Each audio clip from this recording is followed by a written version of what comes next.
Hello, everyone. You're listening to the Small Business Show. My name is Swire Ho. You can also call me the promo guy. My guest today is Carla Fowler from Fexer Executive Coaching. Dr. Carla Fowler is an MD, PhD, and elite executive coach. For the last decade, she has been a secret weapon for a squad of CEOs, entrepreneurs, and other senior leaders. Carla's unique approach combines the latest research from performance science with timeless best practices to help top performers up and achieve the goal. How are you doing, Carla? I'm doing great, Swara. Thanks for having me. Excited to have you on the show. But before that, I'd love to find out a little bit more about your background, and then I kind of hold up on this question a little bit. Can you tell us more about the backstory of your company, Texter? Absolutely. So, as you alluded to in the intro, I have not always been an executive coach, but that is what I've been doing for the past 11 years. And my executive coaching practice is called Thaxa. And the meaning of that, or the reason I picked that name, was because it means a task in Latin. And from a very young age, when I started thinking about performance and how we go after the goals that we've set for ourselves, I think I either like through my parents or maybe it was some intuition, but I understood that like if you could just break the big stuff down into the right set of tasks that you could do right now, you would be able to accomplish a lot. Just stacking those tasks one after another. And really getting the compounding out of that. And so that's where the name comes from. Nice. I love that. So I've been wanting to find out the answer for this question, and I think Carla, you will be the best person to answer it. Like in your world, how would you consider an individual to be a high performer? Is it someone who said they're always busy, or is it someone that in the extreme? One of my guests, he only worked like 4 days for the week, for the month, and then he took off, and but he had multiple businesses. Like, what's your definition of a high performer? Well, I think you really sort of cued something up there for me, which is one of the things we get wrong about performance is like this idea of busyness. So, like, that we might be doing a lot, but I think a lot about performance as both what are the results you're producing, and I also think about how like how are you using that time, right? Because that very much relates to what are the results you get out of your time. And then I also think there's an element of how do you feel while you're doing it. And this is a tricky one because, of course, there are lots of parts of trying to obtain really high performance that take grit, that are not fun, that take really deep work. But I do think it's important to think about our resiliency because, of course, if one like puts their head down and like just grinds on a problem, and really sprints for a year, you might achieve quite a bit. But if you've destroyed your health, if you haven't slept, and if you've really burned out your motivational engine, then your total trajectory of performance over like what you could achieve in 10 years is going to be much smaller. So I think there is this important piece of performance that is not just what are the results you can achieve, but also how much energy does it take you to produce those results, and are you kind of optimizing like that balance of how much you have to spend to get the results that you're getting? Yeah, I really like that. And sorry, I apologize in advance, everyone. When I had the pre-interview call with Caller, I keep using sports analogy. While you're That talking, is Caller, okay. I'm I thinking am. about that right I now. love Like sports. it would be example, say, I want to be the strongest man in the world, for example, right? So Right. I watch YouTube video, I hire 10 coaches, and I train every single day. But in 6 months, I burn out my body. I got hurt. I lost all my friends, and my diet is a mess. So I Yeah. think it is very interesting, right? You want to get somewhere, right? There, you have a goal, but if you don't do it correctly, going back to the business standpoint, you can hurt your business, and you can also mess things up, which they might be working out for you. But since you wanted to go, you started poking things around, and then it actually mess everything up. Right. Like Or, you work so hard on it and you get some of those results you want, but then you get disinterested in working on it anymore, right? Like you're just burned out. So these are, I love sports analogies because I have been an athlete for my entire life, but they have good analogies into business as well. So Let's talk about becoming a high performer. Normally, from coaching client, what prompt them to say, I really think that I need a coach to go to the next level. So, what prompt people for doing nothing? Uh, compared to someone, I really would start to, work with a coach who can help me to get to the next level. yeah, this is an interesting question. It has a couple different elements.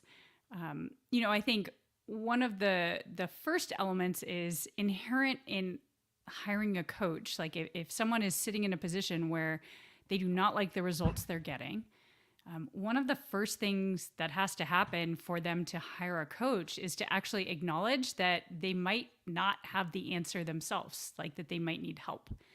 And actually, for highly capable people who maybe have done quite a bit of like,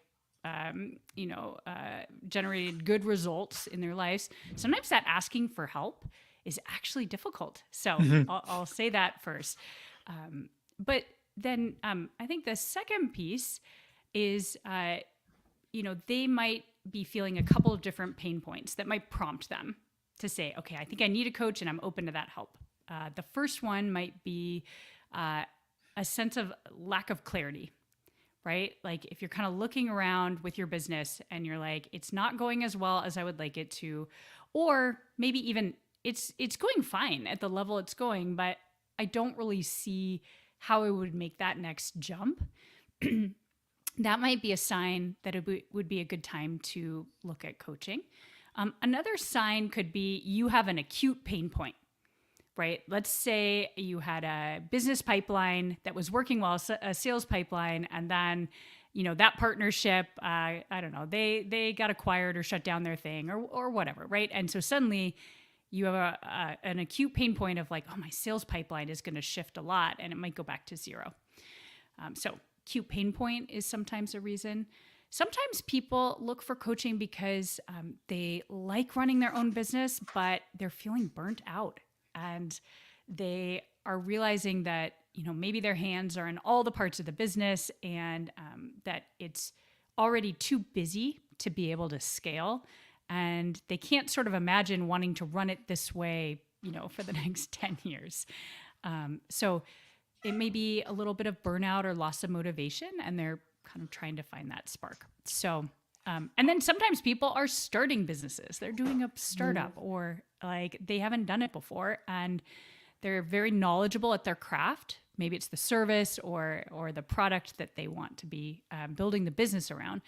But in terms of all the elements of thinking about the business and getting organized and how to think both about the making of the stuff, but also the selling of the stuff, sometimes that's a good reason. So Mhm. many different things that could lead someone to look for a coach, but those are a couple key signals that I find are commonly true.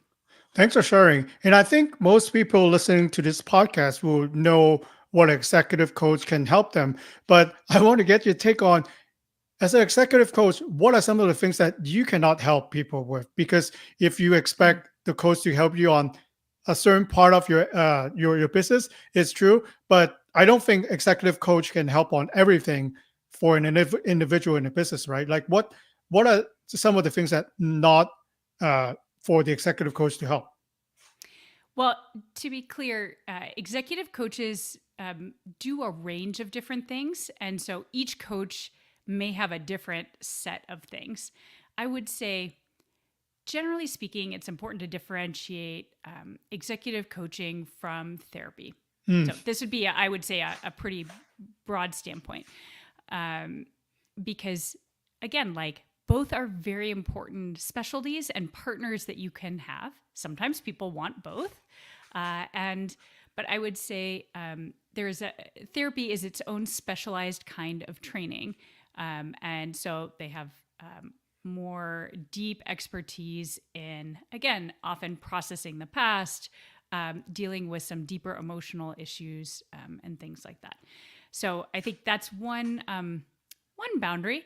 Now, within executive coaching, we of course talk about how people feel. We might even explore the past to some degree to look for, hey, what are some things that worked for you in the past?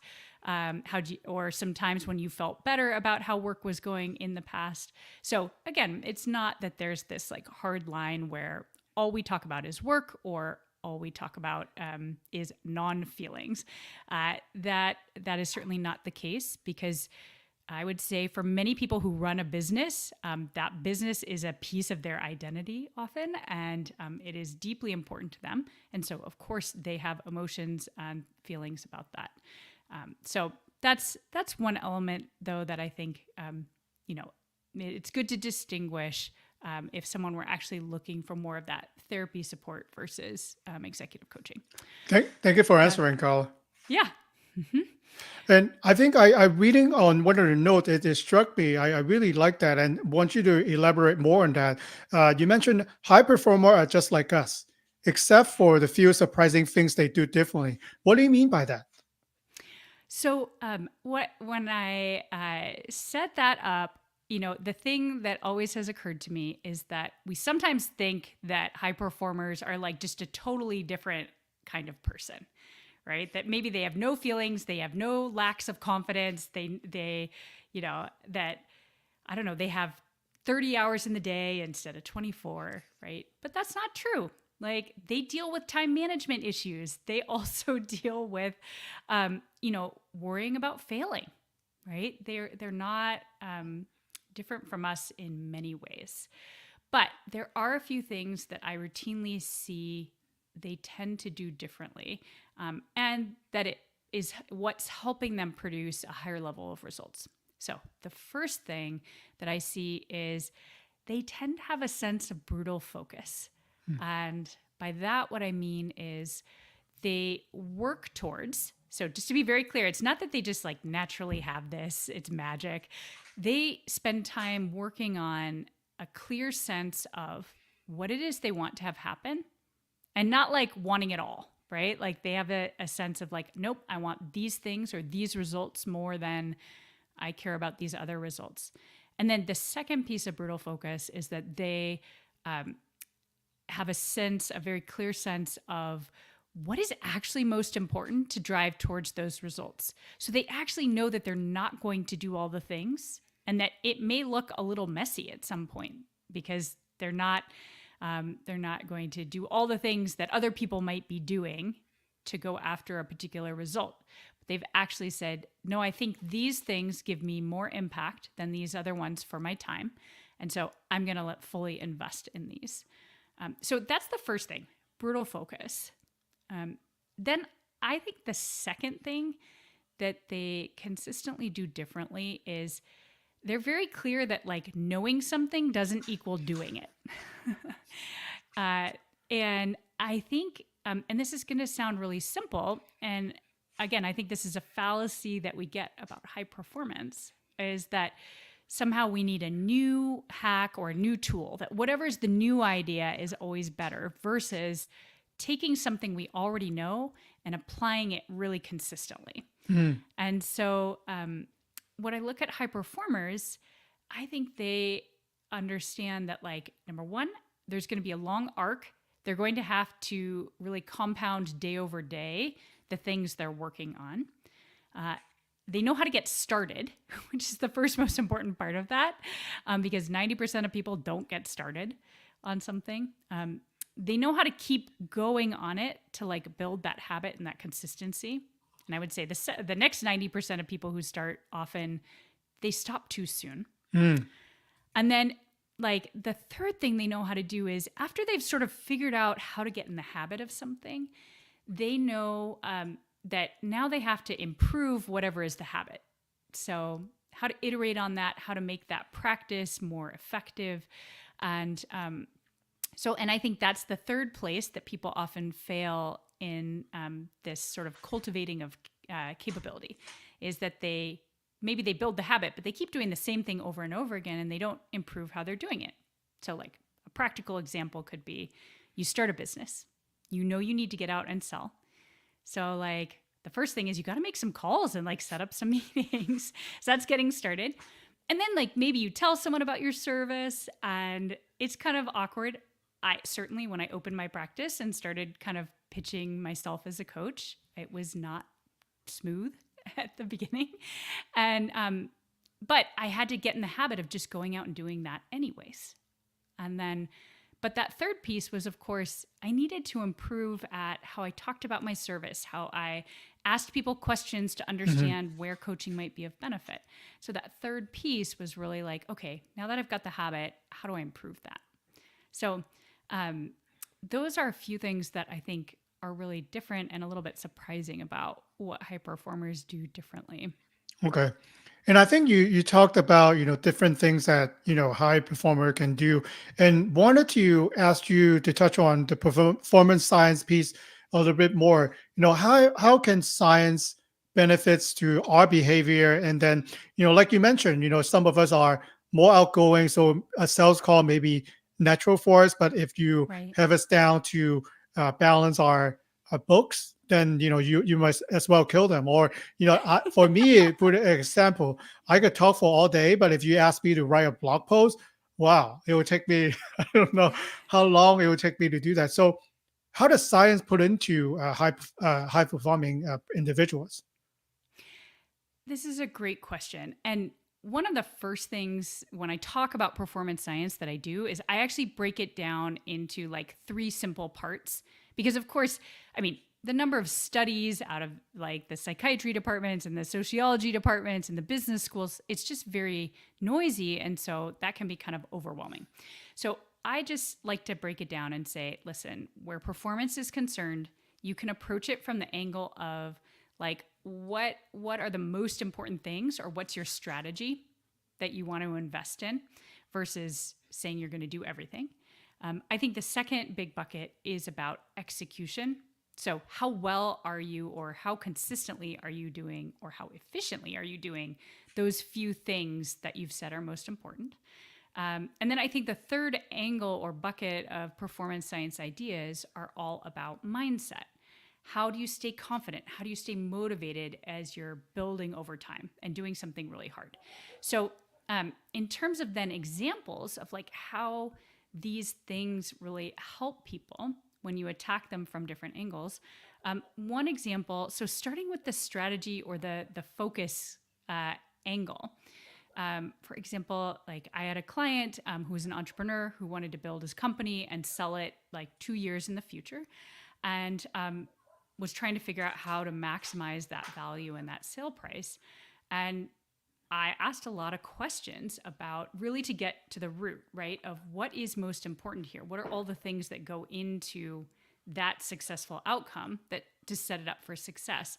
And over the process of him talking it out and being like, okay, here's how it works, he had a really big insight. And this is where looking at strategy and focusing on that question matters a lot. His insight was he needed to raise prices immediately.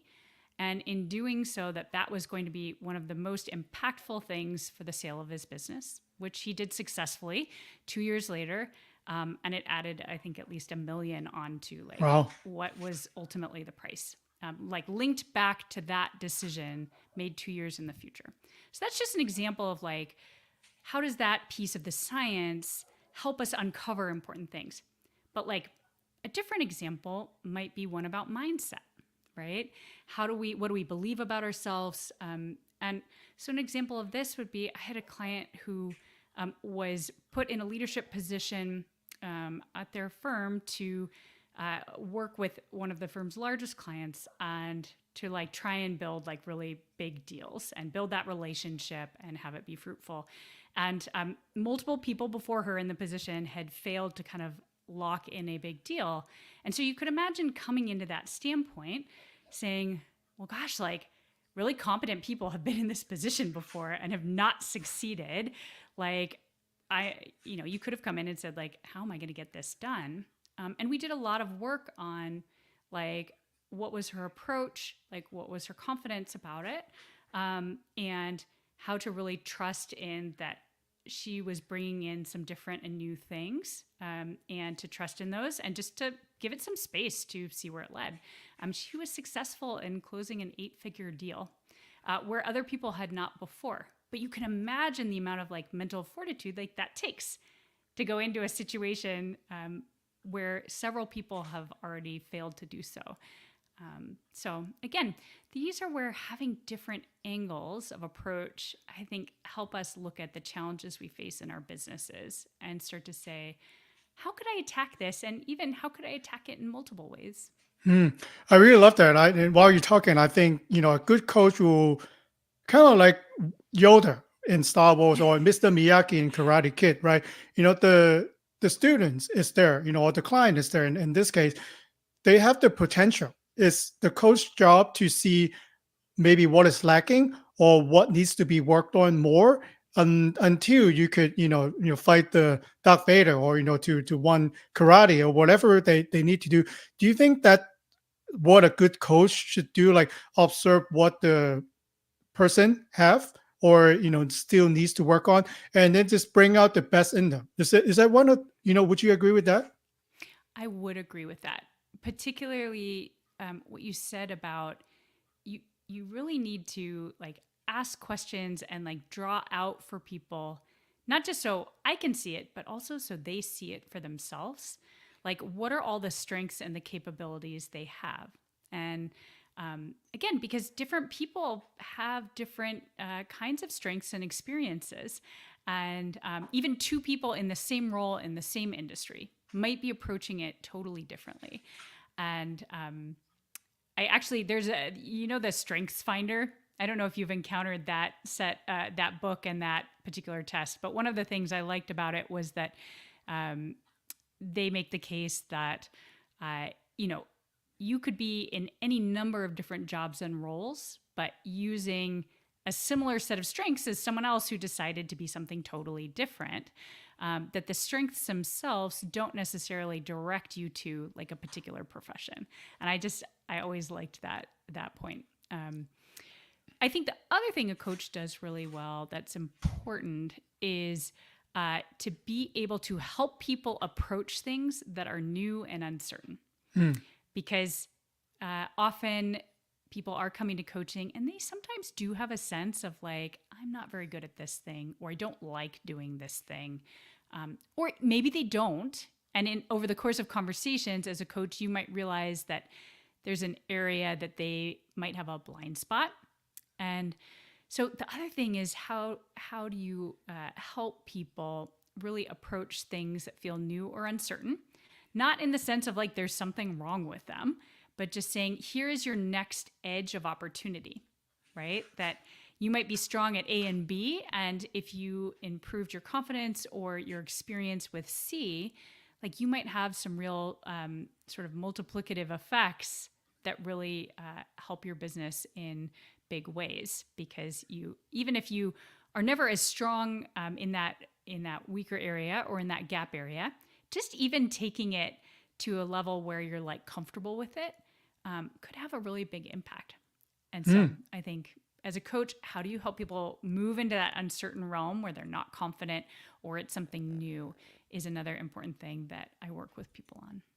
Yeah, thanks for sharing that. Let me ask you, I think this is an important question, right? So you mentioned, a good coach will ask the right question to uncover what's needed or what needs to be, changed sometime in a client. But on the client side, let's say we determine, right, we want to be achieve our goals and we wanted to find out what a good coach is for us. So what kind of questions you would suggest listener or potential client who are reaching out to coaches to ask to determine what's a good fit for them? Yeah, this is a great question. So I looking for a coach. I've had many potential clients talk to me about this. It is a challenge, and it's a noisy field. And so I'll just say to start, I always recommend having a couple of different conversations with multiple coaches.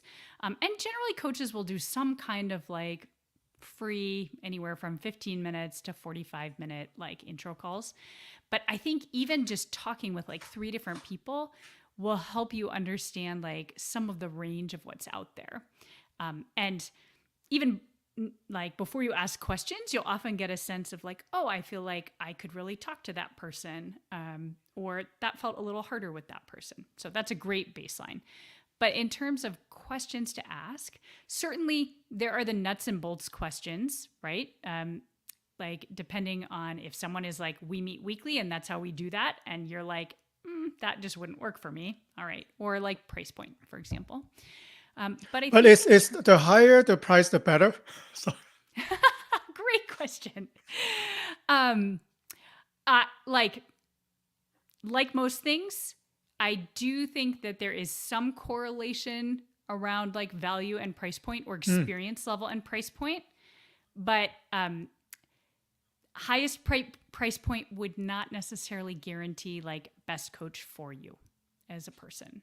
So, um, so the kinds of things I might look at and ask about are, number one, what is their experience with coaching, right? How long have they been coaching? And that might be really important to say, well, I don't want someone who just did their 6-week certificate and now has hung out their shingle. I would like them to have a little more experience. mm, Another question you might want to ask is, for example, sometimes people have done other things prior to coming into coaching that do represent an important part of their experience. For example, someone might have been a CEO prior to like becoming a coach. Like my training was in medicine and science prior to becoming a coach. I think it's important to ask because sometimes you may be looking for someone who has had a particular set of experiences prior to that. Might be worth asking about. I also think trying to understand what their methodology is matters a lot. Now, I have a bias on this because I think it's wonderful to have a thought partner as a coach who you can dialogue with. But fundamentally, I believe a coach needs to be moving you or being a support in moving you towards your goals. And so that coaching shouldn't just be a series of coffee chats, mm. right? Like you can go out to coffee chat with your friends, or your spouse, but the coach's job, while they can't like do the work for you, is to be a partner and some accountability around, are we moving forwards? And if we're not moving forwards, why is that? What do we need to troubleshoot? So I think understanding what their process is, like how do they make sure that both it's a good fit for you as an individual, but also that you're moving forwards matters a lot. Other questions people often ask me are like, have you worked with someone like me before? That can be like industry, it can be background. And I think often behind that question is we want to know, like, will this work? Will this work for me? And I think it is a great question to ask. And so one of the important things is knowing in the answer that certainly if someone has worked with people who are in your industry or something like that, they have some experience with it, but also that their job as a coach is not to necessarily say, oh, so you're just like all those other people in that industry, or your situation is just like that. You want to make sure that they maybe have some experience, but also that they have the ability to see what might be changing or what might be different about your situation. Yeah, I think finding the right coach is, really, it's not an easy task, right? Even Right. Color, you mentioned a lot of good questions to ask, but by aligning yourself, I think personality plays into play. Like if you are, more of a person who wanted someone to take you under the wing, so then you might not want to ask for someone who challenge you with different questions. So I think that's no right or wrong in that question, but you know finding the right coach who could see you perform and then make a little bit of suggestion. Using an analogy in soccer, for example, I think all of us can kick the ball into the goal, right? If you get close enough. But then when you are under pressure or when you are under stress and deadline, can you actually kick that ball into the goal? So that separate me versus people who are higher paying, in playing the European League. So, but the right coaches can change you just that, so you can set that ball through that goal. Hmm. Yeah. Right. And so both need a person that like you're willing to listen to, that you trust and respect. Like you want to trust and respect your coach. And they also need to like trust and respect you as a client, and be able to be curious about and interested in like what is your experience, what is the wisdom you have like of already knowing many things, and how do Mhm. they help bring that out and make it really useful. So What would you yeah. suggest a potential client, right? When I pick the right coach for me, you know, I think some of the people, especially for entrepreneurs, small business owner, are not very coachable. Like you said, they might have the success in their business, but then they're kind of struggling or want to go to the next level. But then they're bringing everything that they learn. I've been in business for 20 years. I know all this and that, and in the industry. Like, do you think some of the client are not coachable to begin with? And what would you suggest when you decided to work with a coach to change your mindset so you're ready to be coached? Hmm. This is an interesting question. You know, one of the interesting parts that I think is the art of coaching is people have different levels of openness and rigidity Mhm. about their businesses, right? Or about their work. And I think one of the arts is find where people are open, start there, right? Like some people are sort of completely open. They're like, I don't know what to do next, and I'm really open to suggestion, and if you say jump, like I'll go jump. I'll give it a try. I'm really Mhm. willing to do it. Okay, that's one end. And as you said, like I would say it, it it can often take enough to get going with coaching that there's always some openness there, because if there was no openness, they wouldn't spend the money. Like they wouldn't think it was worthwhile. So I look for the spot that's open and we start there. And we try some things that just maybe create a little more space. And I think part of coaching is also building some trust, right? Like, hey, did the things Carla said have some value or some helpfulness? And so part of the art of coaching is also having them think about, well, what went differently when you did that? Like, or even if they're like not as open to doing something differently, you can say, well, you don't have to change your whole business. Let's talk about how you'd run a good experiment. And this is actually how I often think and talk about getting people to approach uncertainty in a different way. Say, well, what would it look like for us to just run an experiment? You Mm. don't have to change your business. We're just going to try it. And then we're going to see, how did you feel? What were the results? What would it look like to run the next experiment to build some more experience with doing this a different way? And so often you don't need tons of openness, but you have to run a process over time of building that trust, exploring the ideas together. And sometimes if there's a place someone doesn't want to go, like, then while I know there are some coaches where they're like, I have to challenge. And sometimes they have clientele who've said, I want you to challenge me. And if Mhm. that's your agreement, then that is great. But I I also think you don't always have to start with challenging everything all at once. In Yeah. fact, that can be kind of stressful and sometimes um, can just kind of create more friction. And so I like to balance building momentum with saying, okay, are we ready to tackle a harder area? Right. And kind of balance that. And I think, you know how we started this conversation saying that high performance is both about what are the results you're achieving, but also at what cost to yourself. Yeah. Um, I think the same is true in coaching, to say that there is a currency of energy and focus, and how much challenge can someone take on at once. And you need to know your clients and also balance that. Um, and often that is how you help them get the best performance. It's not by like challenging every statement they make, which sounds ludicrous when I say it, I know, but yeah. Yeah. Thanks for answering, so quickly. And then I think, if you decided you want to be coached, then be coachable, right? If you don't want to change anything, why hire a coach, right? You could, if you're fine with what you have, what you are capable of doing, then you don't need a coach, right? But if you do decide to work on a professional, like do you open up, share information, and then like I like you refer back to our earlier conversation. If you think that you're so busy, then you really don't have time to make room for change. And if you're so busy, are you really busying helping your own business? So that's the question. So, Mhm. Carla, I think it gets to the point that will be very individual questions for listener, for getting to know you better. So, if they want to reach out to you, what would be the best way?